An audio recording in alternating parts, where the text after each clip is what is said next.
राधे राधे, जय श्री कृष्णा। कैसे हैं आप सभी? आशा करती हूँ कान्हा जी की कृपा से आप सभी अच्छे होंगे। मैं आशी आप सभी का स्वागत करती हूँ अपने यूट्यूब चैनल में।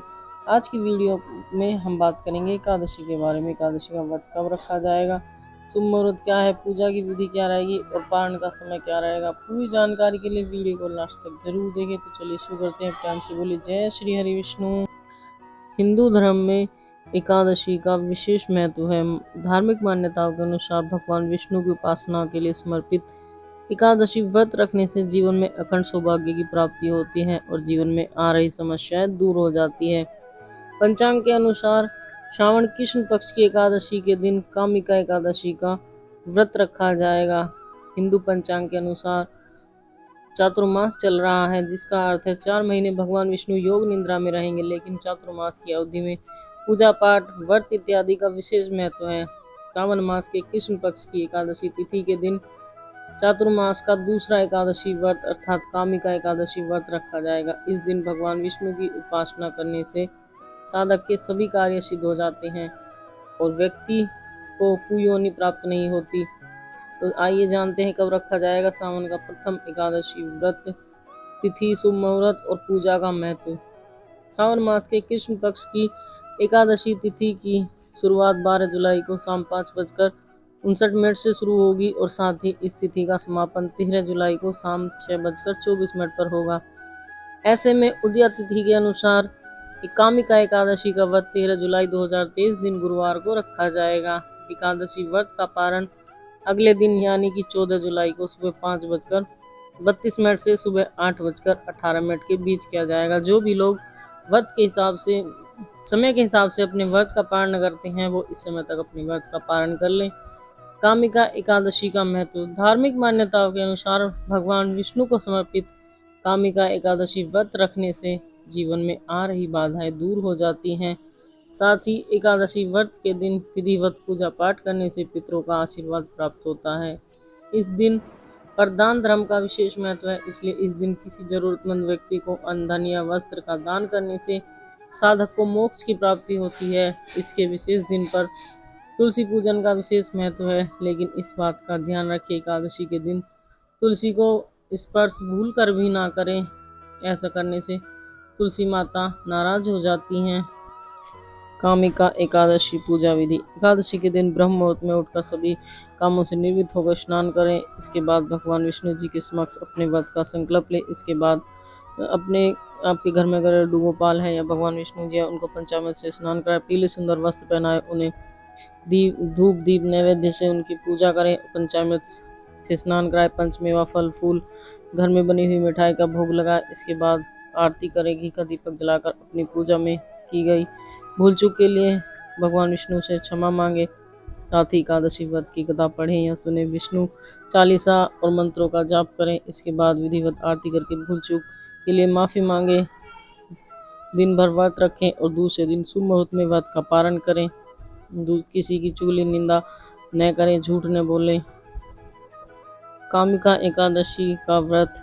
एकादशी व्रत कथा के बिना अधूरा है, तो आप जरूर से एकादशी व्रत की कथा पढ़ें या सुने। एकादशी व्रत की कथा का वीडियो आपको हमारे चैनल पर मिल जाएगा। कामिका एकादशी व्रत का महत्व। अर्जुन ने कहा, हे प्रभु, मैंने आषाढ़ माह के शुक्ल पक्ष की देवशनी एकादशी का सविस्तार वर्णन सुना है। अब आप मुझे स्वर्ण माह के कृष्ण पक्ष की एकादशी की कथा सुनाने की कृपा करें। इस एकादशी का क्या नाम है, इसकी क्या विधि है, इसमें किस देवता का पूजन किया जाता है, इसका उपवास करने से मनुष्य को किस फल की प्राप्ति होती है। भगवान श्री कृष्ण ने कहा, हे श्रेष्ठ धनुर्धर, मैं श्रावण माह की पवित्र एकादशी की कथा सुनाता हूँ, ध्यान पूर्वक श्रवण करो। एक बार इस एकादशी को की पावन कथा को भीष्म पितामह ने लोक हित के लिए नारद जी से कहा था। एक समय नारद जी ने कहा, हे पितामह, आज मेरी श्रावण के कृष्ण पक्ष की एकादशी की कथा सुनने की इच्छा है, अतः आप इसके एकादशी की कथा विधान सहित सुनाइए। नारद जी की इच्छा सुन पितामह भीष्म ने कहा, हे नारद जी, आपने बहुत ही सुंदर प्रस्ताव किया है। अब मैं बहुत ही ध्यानपूर्वक इसे श्रवण कीजिएगा। अब मैं आपको कथा सुनाता हूँ। श्रावण माह के कृष्ण पक्ष की एकादशी का नाम कामिका एकादशी है। इसकी कथा सुनने से मात्र से ही वाजपेय यज्ञ के फल की प्राप्ति होती है। कामिका एकादशी के उपवास में शंख चक्र गदाधारी भगवान विष्णु का पूजन होता है। जो मनुष्य इस एकादशी को धूप दीप नैवेद्य आदि से भगवान विष्णु की पूजा करते हैं उन्हें गंगा स्नान के फल से भी उत्तम फल की प्राप्ति होती है। सूर्य ग्रहण और चंद्र ग्रहण में केदार और कुरुक्षेत्र में स्नान करने से जिस पुण्य की प्राप्ति होती है वह पुण्य कामिका एकादशी के दिन भगवान विष्णु की भक्तिपूर्वक पूजा करने से प्राप्त हो जाता है। व्यतिपात में गंडकी नदी में स्नान करने से जो फल प्राप्त होता है वह फल भगवान की पूजा करने से मिल जाता है। संसार में भगवान की पूजा का फल सबसे ज्यादा है, अतः भक्ति पूर्वक भगवान की पूजा न बन सके तो श्रावण माह के कृष्ण पक्ष की कामिका एकादशी का उपवास करना चाहिए।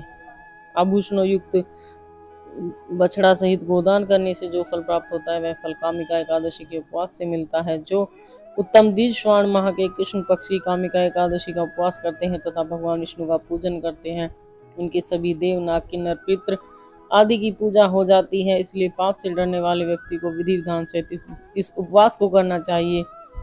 संसार सागर तथा पापों में फंसे हुए मनुष्य को इनसे मुक्ति के लिए कामिका एकादशी का व्रत करना चाहिए।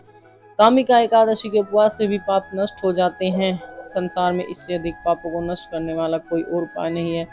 हे नारद, जिसमें भगवान ने अपने मुख से कहा कि मनुष्य को आध्यात्म विद्या से जो फल प्राप्त होता है उससे अधिक फल कामिका एकादशी का व्रत करने से मिल जाता है। इस उपवास के करने से मनुष्य को न यमराज के दर्शन होते हैं न ही नरक का कष्ट भोगना पड़ता है, वह स्वर्ग का अधिकारी बन जाता है। जो मनुष्य इस दिन तुलसी दल से भक्ति पूर्वक भगवान विष्णु का पूजन करते हैं वे संसार सागर में रहते हुए भी इस प्रकार अलग रहते हैं जिस प्रकार कमल पुष्प जल में रहते हुआ भी जल से अलग रहता है। तुलसी दल से भगवान श्री हरि का पूजन करने का फल एक बार स्वर्ण और 4 बार चांदी के दान के फल के बराबर है। भगवान विष्णु रतन मोती मणि आदि आभूषणों की अपेक्षा तुलसी दल से अधिक प्रसन्न होते हैं। जो मनुष्य तुलसी दल से पूजन करते हैं उनके सभी पाप नष्ट हो जाते हैं।